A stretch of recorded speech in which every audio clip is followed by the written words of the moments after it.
It's story time with Mitch Jeserich. Today, the cafe around the corner. This is America. By me.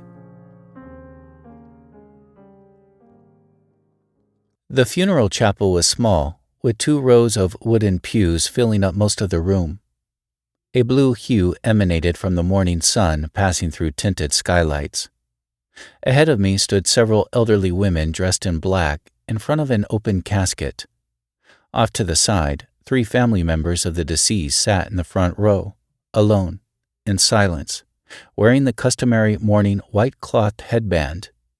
In their Vietnamese language, these headbands are called Con Tung, and they are closely linked to the Confucian tradition of the grieving rituals for the dead by showing respect and duty towards one's parents. I sat in the back, trying not to be noticed, but the eldest daughter saw me and approached. "I'm so surprised you're here." I said I hoped it was okay. "Yes, of course, but I'm so surprised," she said. "How did you know?" I responded that she told me when she took my order at the cafe around the corner from where I live. When she told me her mom died. She didn't necessarily invite me to the memorial, but she gave me the time and place, and I took that as an opening to come and show my respect. Her mother died of cancer at 64 years of age. We chatted briefly, and then I told her not to worry about me. I was happy to sit alone, in the back, and in silent contemplation. She returned to her family, and I watched the older women light incense at the table near the casket, placing the burning sticks upright into a large incense urn and bow in prayer. I thought I should do the same, but I was hesitant because I already stood out being the only non-Vietnamese person there. My large motorized wheelchair draws attention itself, and my back tire was making such a loud, obnoxious clicking noise that I hadn't fixed yet. I don't like standing out. I prefer to sit in the back and be at the edges. Instead, I'm often like an elephant in the center of a tea room. But I did what disabled people do. I did it anyways. The table next to the casket had a white tablecloth over it. On top of that, a large incense urn where one's prayers are transfigured, lit candles, small Chinese teacups filled halfway with water, and a bowl of fruit, all in the offering to the deceased. The son of the woman in the casket approached me and asked if I'd like to say a prayer. I said I would, and he lit an incense stick and handed it to me. I held it and gazed upon his mother's face. She looked dignified, older than I remembered, and darker too. My mind was racing with what to say. I thought of all the generic things, but I wanted something more, and then it came to me, and I blurted it out. "Thank you for your peanut sauce." That's it. I looked at her son quizzically and said, "You know, I've probably eaten tubs and tubs of her peanut sauce over the years." I remember when the cafe around the corner opened up a decade and a half ago. It was in a location where I've seen many other small businesses fail within a year after opening. Happy to have somewhere close to grab food, at least temporarily, I went in, and this young woman smiled and asked if she could help me. I looked over the menu and ordered the tofu spring rolls. 3 large rolls wrapped in rice paper came in a box. It was a full meal, along with a container of peanut sauce. The dipping sauce was delicious, and I'd have the spring rolls hundreds of times over the next decade and a half. Her mom made the sauce. The young woman running the cafe had just turned 20 years old at the time. She had come to the United States from Vietnam with her family just a couple of years before. I, 38 at the time, was her first regular customer, and for a while it seemed like the only one. With just the 2 of us in there, we talked a lot. We became friends, without ever losing our roles as customer and vendor. Living in a city, one's only interaction sometimes is with the workers behind the counter of the businesses frequented. It may be just 5-minute chat, but over time, it becomes a long story, updated with each short visit, picking up, from where it left off. After thanking the deceased mother for her peanut sauce, I turned to her son and asked if he remembered me. I hadn't seen him in years, but I remembered him as a kid sitting in the cafe playing video games on his older sister's phone. He said he did. I am hard to forget. I do stand out.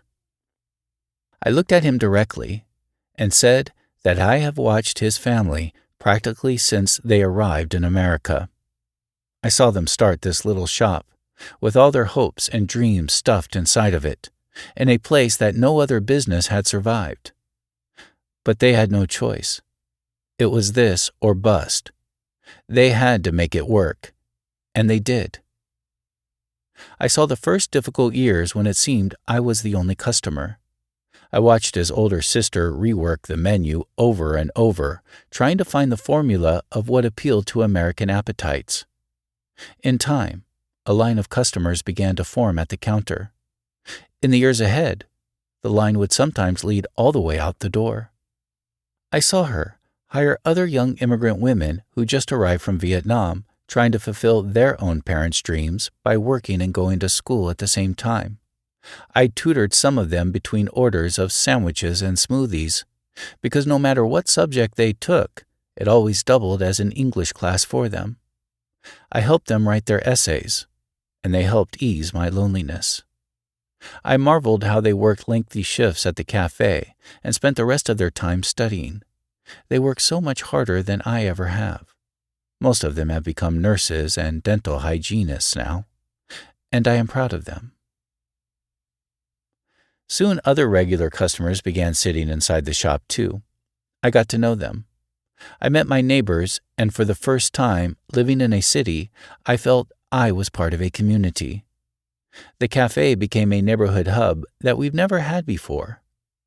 The shop shares the building with a Pan-African Cultural Arts Center.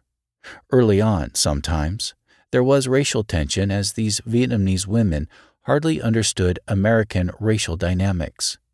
There are layers of understanding that trip almost everyone, including those of us who were born here at some point. It's complicated, but they worked at it and smoothed things over. Those who go to the cultural center, mostly black, have made up a majority of the coffee shop's customers for years now. I watched this young woman, who opened up the shop in her early 20s, become a successful small business owner by her mid-30s, and turned her first coffee shop into a second one, and bought a home for her family to live in, and put her brother through school. He's an engineer now. So I looked at him and said, "Your mother came here with her dreams, and you have fulfilled them.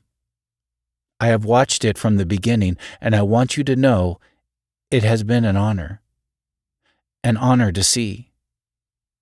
Because to me, this is America." He cried, which pleased me because I said the same thing to his father, who only reacted with a sturdy nod, but I'm not sure he understood a word I said. As I left the chapel, I thought of my best friend growing up. As a kid, he cleaned offices at night with his Mexican-born parents and went to school during the day. He's a doctor now. My mom loved him and wished I was more like him. I'm not. I could never work that hard. As I strolled to the train station to go home, I thought of another best friend from years past who came as a child with his family to the United States from Iraq. He was the eldest son and provided for the entire family until it practically destroyed him. He sacrificed everything, including times of getting high with us. I think of the many friends in my life who served as their immigrant parents' portal into this new world they live in. I thought of my Nepalese neighbors, whose teenage daughter has lived her entire life in a small one-bedroom apartment. She was born in the county hospital down the street, and now she has the highest GPA in her Oakland high school. She's being recruited by universities.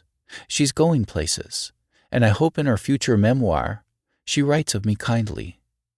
But I don't know. I can be a crank.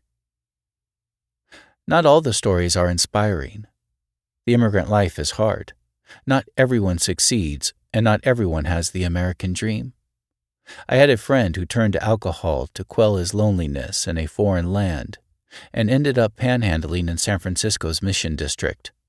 Sometimes I found him near 24th Street with a guitar in hand, singing the sweetest folk songs.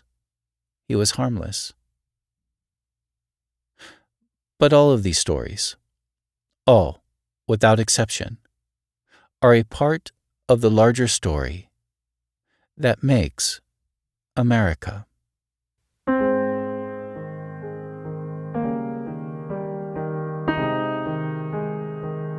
Well, that does it for story time. Thank you for listening. Until next time, be well.